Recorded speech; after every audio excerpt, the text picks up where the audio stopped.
Hello friends, आप देख रहे हैं द टीआर टेक शो। आज की वीडियो में हम आपको RS485 कम्युनिकेशन प्रोटोकॉल के बारे में बताने वाले हैं।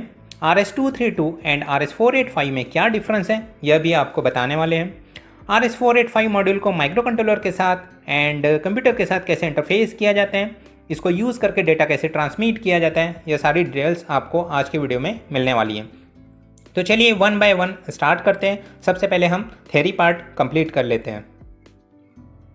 RS485 यह इंडस्ट्रीज़ में काफ़ी वाइडली यूज़ किया जाता है। RS232 एंड RS485 बेसिकली होता क्या है यह सबसे पहले हम जानते हैं और उसके बाद फिर प्रैक्टिकल स्टार्ट करते हैं।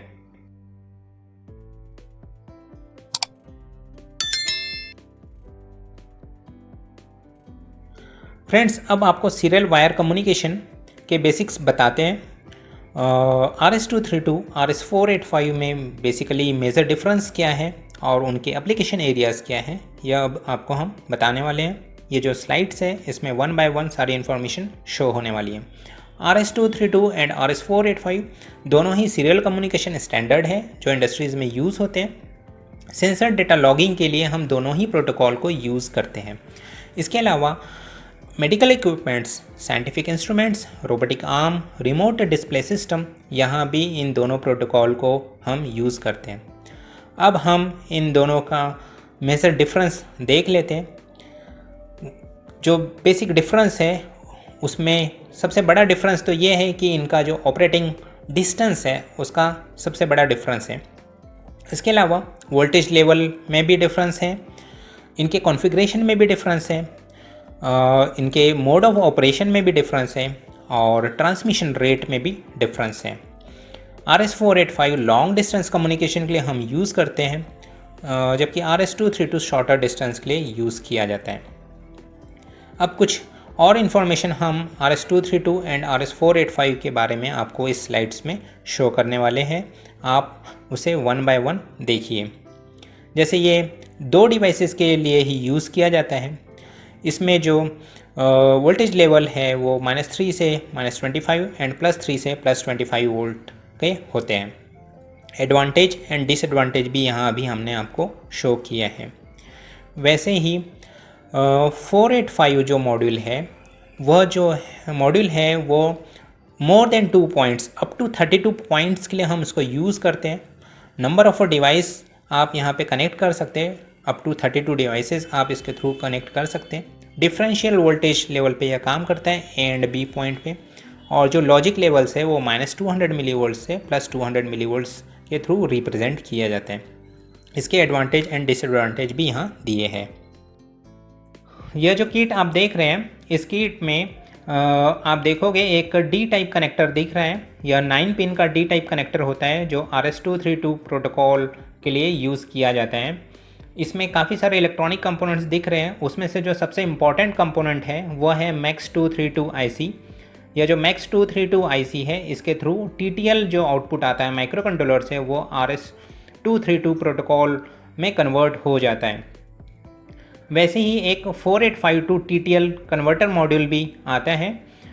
इस मॉड्यूल में जो आउटपुट मिलता है हमें वो RS485 के फॉर्म में मिलता है। यहाँ आप देखोगे A+ एंड B- ऐसे दो टर्मिनल हैं। इस टर्मिनल के थ्रू ही डेटा को ट्रांसफ़र किया जाता है। एक ऑप्शनल टर्मिनल ग्राउंड का भी होता है। VCC, ground, RxD and TxD ऐसे कनेक्शंस हमें माइक्रो कंट्रोलर के साथ इसमें करने होते हैं और डेटा सीरियली इसमें ट्रांसफ़र करना होता है जो फाइनली RS485 में कन्वर्ट हो जाता है और उस लाइन के थ्रू वो ट्रांसमिट होने लगता है। अभी इसमें हम एक प्रैक्टिकल करके आपको दिखाएंगे। जो डेटा हम ट्रांसमिट करेंगे उसे हमें कंप्यूटर एंड पे रिसीव भी करना होता है। तो हमारे पास एक और मॉड्यूल है, यह RS4852 USB कन्वर्टर मॉड्यूल है। यहाँ जो आपको फोनिक्स कनेक्टर दिख रहा है, इस फोनिक्स कनेक्टर में हमें A एंड B वाले वायर्स इंटरफेस करने होते हैं। इस USB से हम एक USB केबल कनेक्ट करेंगे जो कंप्यूटर में टर्मिनेट होगा। कंप्यूटर में आपको FTDI ड्राइवर भी इंस्टॉल करना होगा। यह एक माइक्रो कंट्रोलर बोर्ड है। इस माइक्रो कंट्रोलर बोर्ड में हमने एक प्रोग्राम फीड किया हुआ है जो सीरियली डेटा ट्रांसफ़र करने वाला है। जैसा इंडस्ट्रीज़ में डेटा ट्रांसफ़र होता है वैसा ही कुछ डेटा इसके थ्रू हम ट्रांसफ़र करके आपको दिखाने वाले हैं। इस मॉड्यूल में जो MAX232 का प्रोविज़न है इस बोर्ड में हमने ऑलरेडी करके रखा हुआ है, बट उसको अभी हम यूज़ नहीं कर रहे हैं। हम यहाँ डायरेक्टली आपको RS485 का इंटरफेस करना ही बताने वाले हैं। तो चलिए अब हम मॉड्यूल को सोल्डर कर लेते हैं। अब हम इस 2 पॉइंट्स में वायर सोल्डर कर लेते हैं।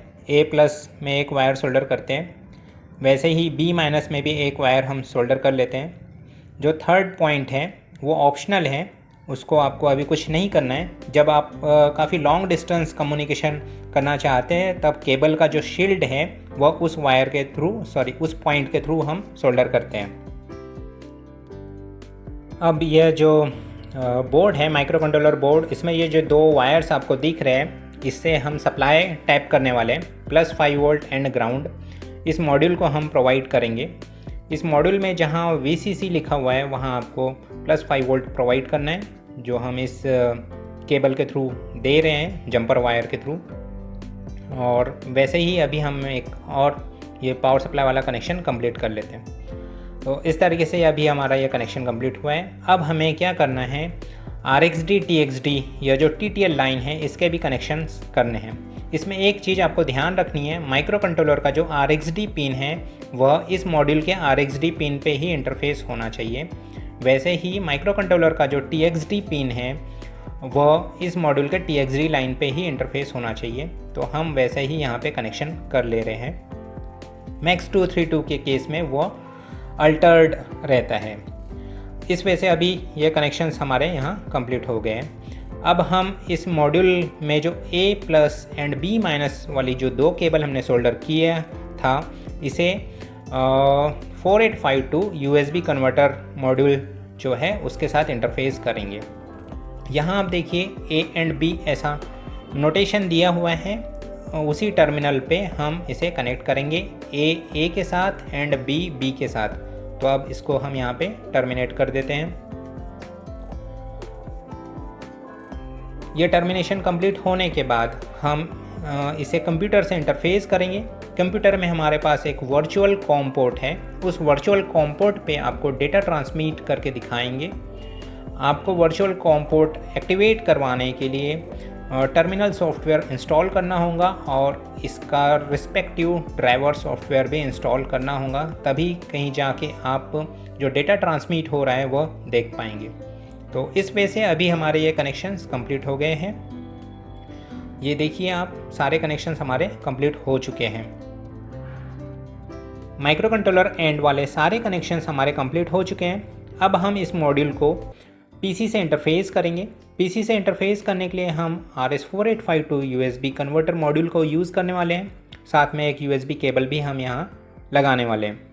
अब हम इस मॉड्यूल को USB केबल इंसर्ट कर देते हैं। यहाँ आप देखेंगे एक LED ग्लो हो रही है, बट RX वाला LED अभी फ़िलहाल ग्लो नहीं हो रहा है। अब हम माइक्रो कंट्रोलर बोर्ड को पावर देंगे। ये हमने पावर दिया है और उसका LED ऑन हो गया है। अब यहाँ से डेटा ट्रांसमिशन स्टार्ट होने लग जाएगा। फ्रेंड्स, वर्चुअल कॉम पोर्ट को यूज़ करने के लिए आपको कुछ सेटिंग्स करनी होंगी। जैसे आप यहाँ देखेंगे COM1 एंड COM5 एक्टिवेटेड दिख रहा है। COM5 इसलिए एक्टिवेटेड दिख रहा है क्योंकि हमारा जो USB to 485 कन्वर्टर है वो COM5 पे कॉन्फ़िगर हुआ है। अब इसके बाद आपको कनेक्ट वाले बटन पे क्लिक करना है। जैसे ही हम कनेक्ट वाले बटन पे क्लिक करेंगे कुछ देर में यहाँ पे डेटा ट्रांसमिशन स्टार्ट हो जाएगा। जैसे हमने पावर ऑन किया है तो पावर ऑन करने पे माइक्रो कंट्रोलर द टेक शो या फर्स्ट टाइम ट्रांसफ़र करते हैं, जो यहाँ आपको दिख रहा है। इसके बाद जो फैब्रिकेटेड डेटा है जो हम माइक्रो कंट्रोलर के एंड से ट्रांसमिट कर रहे हैं वो यहाँ आपको दिख रहा है। 1 बाय 1 वो डेटा यहाँ पे अपीयर होने लगा है। हमने उस एंड में कोई सेंसर नहीं इंटरफेस किया है, लेकिन हमने एक डेटा ट्रांसमिशन आपको दिखाने के लिए एक स्ट्रिंग यहाँ पे ट्रांसफ़र करके हम दिखा रहे हैं। डेटा लॉगिंग एप्लीकेशन में भी इसी तरीके से RS485 को यूज़ करके सीरियली डेटा ट्रांसफ़र किया जाता है और उसे कंप्यूटर एंड पे लॉक किया जाता है। लॉगिंग एप्लीकेशन जो है वो विजुअल बेसिक या कोई सिमिलर लैंग्वेज में डेवलप किया जाता है। इस तरीके से हम डेटा यहाँ पे रिसीव करते हैं।